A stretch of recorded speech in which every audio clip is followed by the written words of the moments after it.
Hi, how's your Christmas celebration preparation going? Let's go do some Christmas baking. Let's go!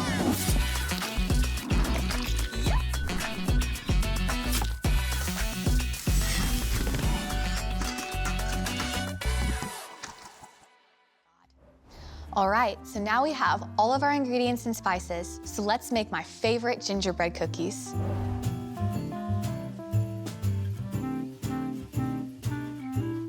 So now we have all of our ingredients ready, and we're going to make our gingerbread cookie dough. So we're going to start with our mixer, and we're going to add into this our softened butter. So you can either let it sit out at room temperature, or if you're pulling it straight out of the fridge, you can put it in the microwave for about 30 seconds. You don't want to melt it completely, you just want it softened. So now that we have our butter in our mixer, we're going to cream this on low speed just until it's a nice creamy consistency.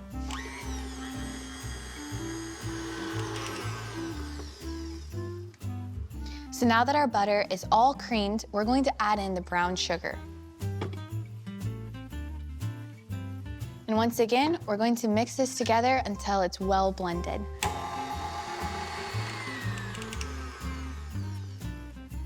So now that we've mixed our butter and our sugar together very, very well, we're gonna scrape down the sides of the bowl and add in the rest of our ingredients.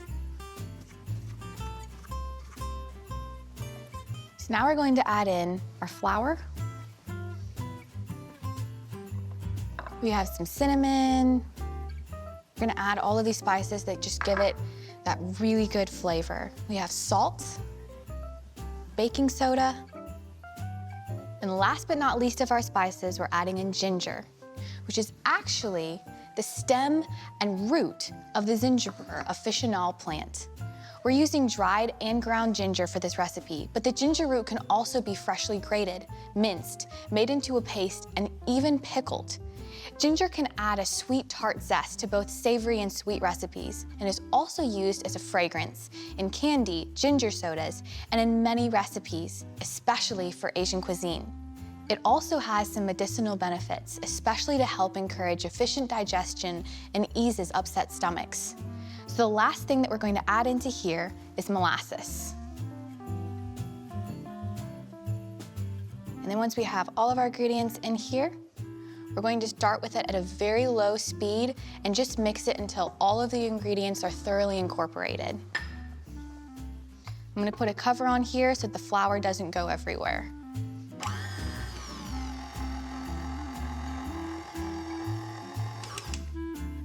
And you'll just mix that all together until it forms into a nice dough.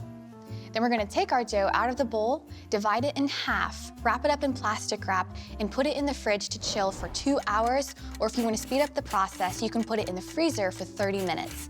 Then we're going to roll it out and make cookies. So now that our dough has finished chilling in the fridge, we're ready to roll it out. So, quick tip, if you're short like me, you can use a little bit of a step and it will help you to roll out the dough more easily. So we're gonna flour our surface very well so that the dough doesn't stick to it when we go to pull our cookies off and put them in the pan. And you can put your dough on your floured surface, flour the top of it so the rolling pin doesn't stick to the dough, and then we're gonna start rolling this out. You can roll it out to 1/4 of an inch thick if you like your cookies very, very thick. That's definitely how I like it. Or you can roll them out to more of like 1/8 of an inch thick. Just adjust your cooking time depending on how thick you roll this out to. So spices and herbs are mentioned in different uses in the Bible. They're for special uses in the temple, such as fragrances, trading and tributes, and gifts and more. The wise men of the Christmas account brought gold, frankincense, and myrrh to Jesus as gifts. While not specifically stated in Scripture, there is some reasonable and possible significance to these gifts. Gold was meant to signify Jesus' royalty. Frankincense, a resin from the trunk of the boswellia tree, was to signify Jesus' deity. And myrrh, also a resin that comes from the bark of the commiphora tree, signified Jesus' sacrificial death. All three of these gifts would have been precious and easily portable over a long journey to then give to and honor Jesus. So you're gonna keep rolling this out until it's about the thickness that you want, and then we can start cutting out the cookies. So I like to use Christmas shapes. So I have a star, a square, and a circle, and we have some special designs that once these come out of the oven, we're going to start icing them.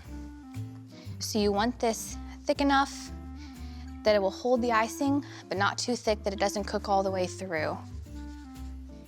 So now that our dough is ready, we're gonna make some cutouts, put them on the baking sheet, and then cook them in the oven. A quick tip is that you want to roll out your dough the least amount of times possible. So try to fit your cookie cutter shapes into it so that you can get the most cookies out of your dough. Once you have all of your cookies cut out, you can put them on a baking sheet with parchment paper. You want these spaced a little bit apart. They won't grow much when they bake, but they'll grow just enough that you don't want them touching so they don't melt into each other. And once you've cut out all the shapes, push it back into a dough and roll it back out again. And once you have all of your cookies rolled out and placed on your cookie sheet, you're gonna bake this in the oven at 350 degrees for 8 to 10 minutes, or until the cookie is just starting to turn a little bit brown on the edges.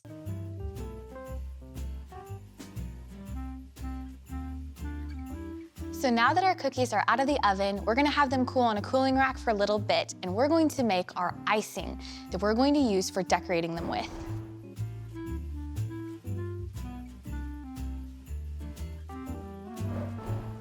So I have here egg whites. You wanna separate the yolk out of the egg white so you're just left with this part of it. We're gonna put it into our stand mixer, and we're going to beat it for quite a while until it starts to get fluffy. You'll want to use a wire whisk attachment.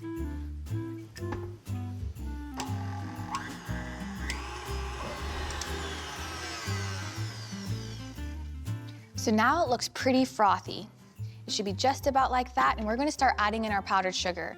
So we have it already sifted. You want to make sure that it's sifted so it's not clumpy. It's going to be a very smooth consistency in your icing. We're going to add it in about ½ cup increments and then blend it very slowly so we don't have powdered sugar all over the kitchen. So you're just going to add this in stages and mix it very carefully after each addition.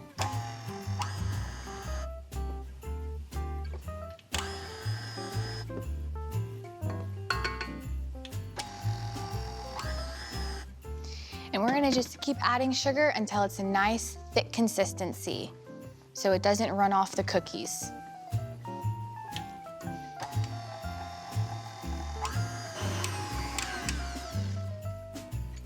All right, so we've added all of our sugar, and now you can see it's a nice, thick consistency, and you can add more sugar or more milk to get it to just the right consistency that's good for how you're decorating your cookies.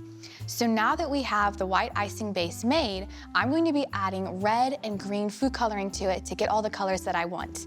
You can also add vanilla to your icing, which gives it a really good flavor, but don't add it to your white icing. It will color it brown and it won't have that good white color. But you can add it to any icing that you're going to be dyeing. So vanilla is another very popular flavoring and scent, but don't just try this extract out of the bottle. It's not tasty. It needs to be combined with other ingredients before it becomes tasty. Vanilla extract is from the dried, cured fruits or pods of the orchid vanilla planifolia. All right, so our cookies are baked, they're cooled, they're ready to be decorated. We have our icing, it's dyed and ready to go. And I have some helpers with me here today, and we're gonna be decorating some cookies. So when God created plants on day 3 of creation week, it says in Genesis 1:12, "The earth brought forth vegetation, plants yielding seed according to their own kinds, and trees bearing fruit, in which is their seed, each according to its kind. And God saw that it was good." But because Adam and Eve disobeyed God and ate from the one tree God told them not to, God promised and provided a Redeemer for all mankind. Jesus' miraculous birth and how he redeemed mankind through his death and resurrection is what we celebrate this Christmas season. We're using several seeds and plants in just these 2 recipes we're making today. A fun challenge for you would be to look around your home with your family and see what other seeds and plants you use in cooking and snacks.